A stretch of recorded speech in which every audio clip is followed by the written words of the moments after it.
কৰ্মচাৰীসকলৰ কাৰণে এটা ডাঙৰ আপডেট আছে আৰু সেই আপডেটটো আমি আজিৰ ভিডিঅ'ৰ জৰিয়তে দিবলৈ বিচাৰিছোঁ। এই আপডেটটো হৈছে শিক্ষকসকলৰ কাৰণে তেওঁলোকৰ যিটো আৰ্জিত ছুটি থাকে বা যিটো প্ৰসৱকালীন ছুটি থাকে, সেই আৰ্জিত ছুটি বা প্ৰসৱকালীন ছুটিৰ সময়ত তেওঁলোকে কি নথি জমা দিব লাগে সেইখিনি কথা আমি ইয়াতে জানিবলৈ চেষ্টা কৰিম। ইয়াতে মানে দেখা পাইছে স্ক্ৰীণত আৰ্জিত ছুটি আৰু প্ৰসৱকালীন ছুটি লোৱাৰ সময়ত কাৰ্যালয়ত জমা দিবলগীয়া নথিসমূহ: স্বস্বাক্ষৰিত আবেদন পত্ৰ, যিটো তেওঁলোকৰ আবেদন পত্ৰ থাকিব, সেইটো আবেদন পত্ৰ লিখি তেওঁলোকে স্বস্বাক্ষৰিত অৰ্থাৎ নিজে সেল্ফ চাইন কৰিব লাগিব।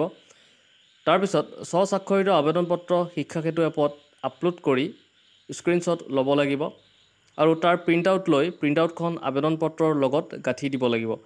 যিটো তেওঁলোকৰ আবেদন পত্ৰ থাকিব, সেই আবেদন পত্ৰখন তেওঁলোকে শিক্ষা সেতু এপত আপলোড কৰিব লাগিব আৰু সেই এপত আপলোড কৰাৰ পিছত তেওঁলোকে সেইখন প্ৰিণ্ট আউট ল'ব লাগিব আৰু সেই প্ৰিণ্ট আউটখন তেওঁলোকে আবেদন পত্ৰখনৰ লগতে গাঁঠি দিব লাগিব। প্ৰিণ্ট আউটখন যিটো কাৰণত ছুটি ল'ব বিচৰা হৈছে তাৰ উপযুক্ত নথি আবেদন পত্ৰৰ লগত গাঁঠি দিব লাগিব।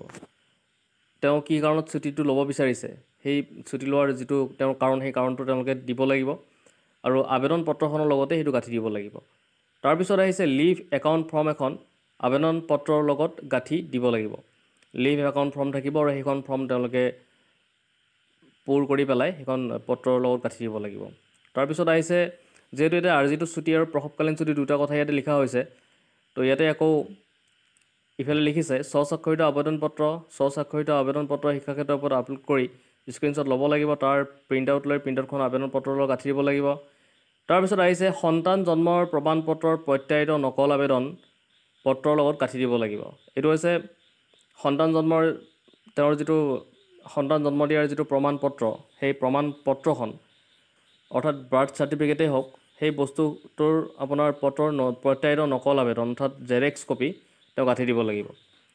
তাৰপিছত কৈছে কৰ্মৰত বিদ্যালয়ৰ প্ৰধানৰ পৰা লোৱা আপত্তিবিহীন প্ৰমাণ পত্ৰ আবেদনৰ পত্ৰৰ লগত গাঁঠি দিব লাগিব। ইয়াতে কৈছে যে বিদ্যালয়ৰ যি প্ৰধান থাকিব অৰ্থাৎ DDO বুলি আপোনালোকে ক'ব পাৰে, তেখেতৰ ইয়াতে আপত্তিবিহীন অৰ্থাৎ NOC লাগিব, তেওঁ NOC দিব লাগিব আৰু সেই NOCখনো গাঁঠি দিব লাগিব, তেনেকৈ কৈছে ইয়াতে। তাৰপিছত চাইল্ড কেয়াৰ লিভৰ বাবে নিৰ্দিষ্ট ফৰ্মখন পূৰ কৰি আবেদন পত্ৰখনলৈ গাঁঠি দিব লাগিব।